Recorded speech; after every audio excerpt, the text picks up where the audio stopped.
Maanghang.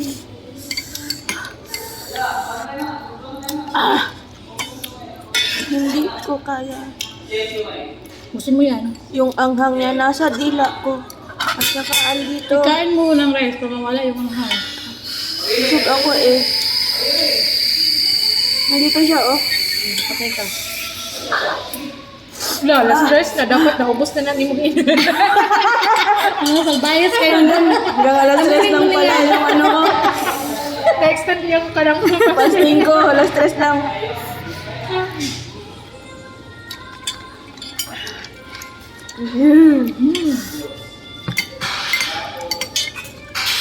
Hanggang hindi ko kayang magbusin. Nag-play pa siya pa yung video. Ha? Naka-play pa siya. Okay. Ah!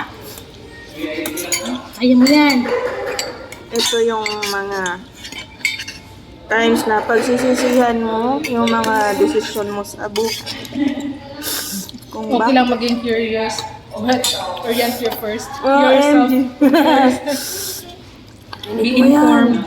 Narinig mo yun. Amoy pa lang. Pahinga muna kasi nasusunog na yung bunganga ko. Hindi ko kaya.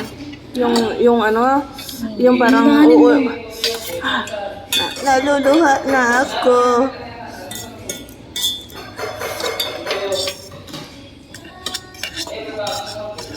Ano yung sabaw? Umuwi ko po siya sa sabaw. Grabe ka naman.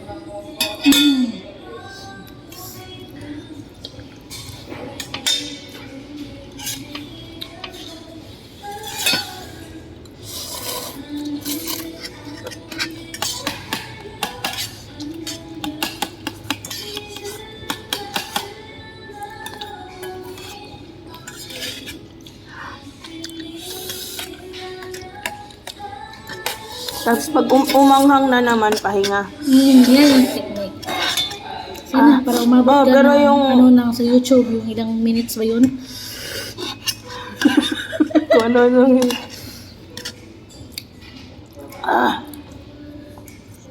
Sarap no? Hindi. Hindi ko siya na-enjoy. Pinapahirapan ko lang yung sarili ko.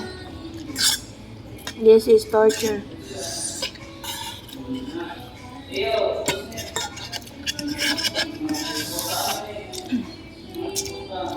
Umiikot pa yung lalaki. Isipin ko na lang, sobrang sarap. Grabe yung sarap.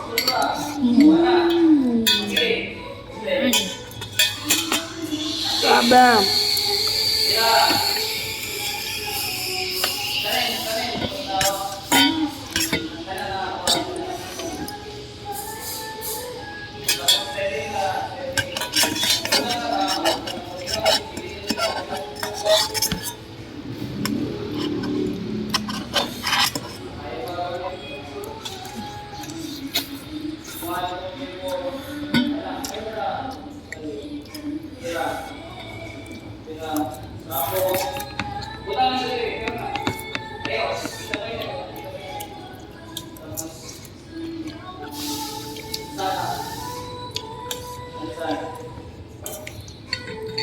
Ay, putang ina.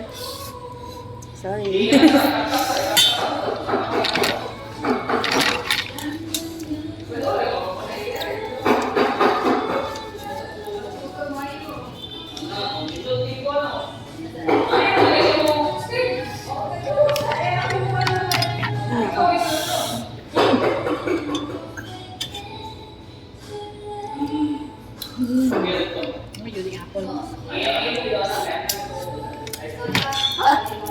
Parang mas ano, parang inano niya yung anghang. Oo ba? Oo, Na-trigger? parang na-trigger. As in, kahit na hindi siya maanghang. Nakakamatay. Taki na. Huwag niyo itong gagawin sa buhay niyo. Gone wrong. Na wag. Pag-isipan niyo muna kung ayaw niyong masaktan.